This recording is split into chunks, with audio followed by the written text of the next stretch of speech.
Барлықтарыңызға сәлем, арнамызға қош келдіңіздер. Видеода жеміс атауларын үйренеміз.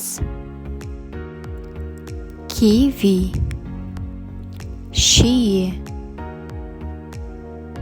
құлпынай,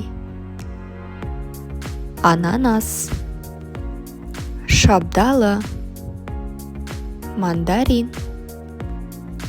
банан, арбуз, алма, жүзім,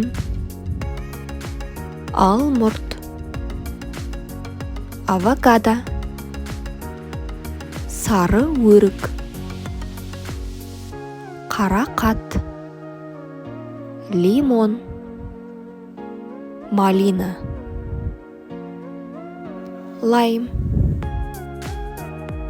құрма, анар, кокос. Бізбен болғандарыңызға рахмет, арнамызға жазылуды ұмытпаңыздар.